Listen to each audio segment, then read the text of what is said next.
millennials who, you know, apparently there's all this money coming to us, or Any not. day now. Any day. Keep refreshing my bank balance. The level of uncertainty of that. So Yeah. 80% of millennials in the UK expect an inheritance. So we're on the point of their parents dying, expect an inheritance. 80%. Yes. The average millennial will inherit around the age of 63, 65, right? So When they're retiring.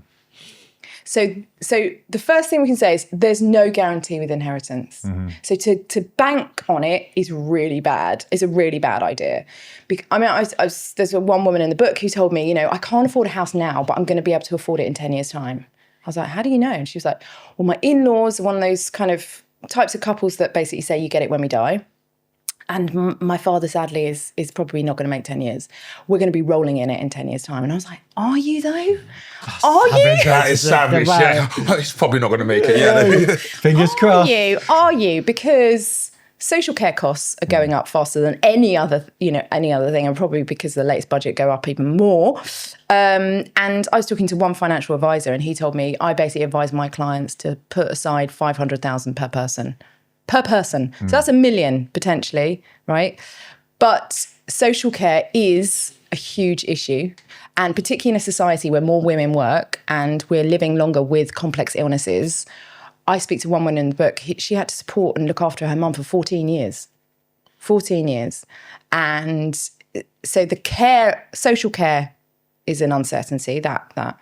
But also just things like, there's just no guarantee. You know, marriages fall apart, people get remarried, people have more kids. People forget to update the will, and then you get embroiled in a Updates of wills. 10-year battle. There's a lot of family dispute There's after the family- person passes and then away. you don't get the money, and you're 75 by the time you get it. And Right, done. and the Daily Mail runs an expose on your family. Like it's one of the really interesting stats is A, the number of people that don't have wills, but also B, the rising number of inheritance disputes. Are you an only child? No, one of three. Your siblings? Yeah, I'm one of three. I'm expecting this. Where are you? I'm number one. Okay. I'm always number one. You know, I'm top dog. Are you more dutiful than the rest to your parents? I think they I like. thought you said beautiful. I I was like, definitely. You know I am. You know I'm the best looking one. No, dutiful. I dutiful. think they like me the most because I'm the most compassionate. But yeah. I'm also the most humble. Get that on tape. No, honestly, like I'm the most like easy to get along with. My sister's a bit of a diva, but she's very hardworking, very smart.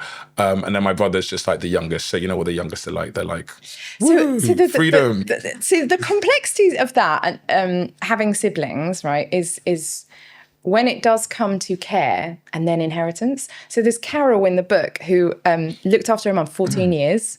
For the last couple of years, her mother was bedbound. This is Carol in Wales. And she put basically her life on hold. Her partner lived sort of away from her. They didn't live together. She had two siblings who didn't really do a lot of the care. She was left to do all of it. And when it came to inheritance, though, it was split equally. Yeah. So what happens then? Because she was wonderfully non-resentful, right? She was like, no, we're all, you know, blood relatives and it's all fair and fine. But she did say, you know, I've put my life on hold. I did resent looking after my mother all that time, as much as I loved her. But also my brother really didn't step up, even when I asked him and begged him to. My sister was a bit better, but she said, I got stuck as the carer because I didn't have children. And I think there's a massive thing there with the rise of like increasing numbers of us, both male and women, right? Being child-free.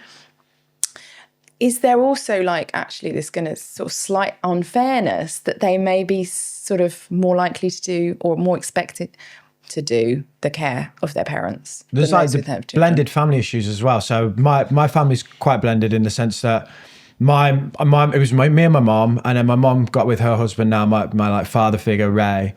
And they've had a child together whose only parental unit is that parental unit. Yep. But I've got two half brothers who are my stepdad's previous kids and so when it comes to inheritance down the line, she only gets one lot, like from them. And like, you know, whereas my brothers will get from two families. Yes. So it's like, how do you make it fair for her to ensure that her life outcomes are good? You can't. Do you split it 4 ways amongst everyone? Or do you say, well, because you're getting inheritance from another family, just sounds like a lawsuit. You get a really good solicitor. Yeah, but again, but then but how do you emotions sit get into that it, conversation though. of like, well, Absolutely. so are they more important than us because they get more? But And then you're like, but they stayed with me for like 14 years. And then you're like, oh, but I think was... And it's that's really just messy. looking at how it's all sort of like the chronology of the family. What about favoritism? And what about who's living abroad, who's not, who's married to the husband I don't like? You've done well, like, Damien. Who's got the rich partner? You shouldn't get anything. Yes. Like, you know, it plays blood, sweat and tears. out in so many ways,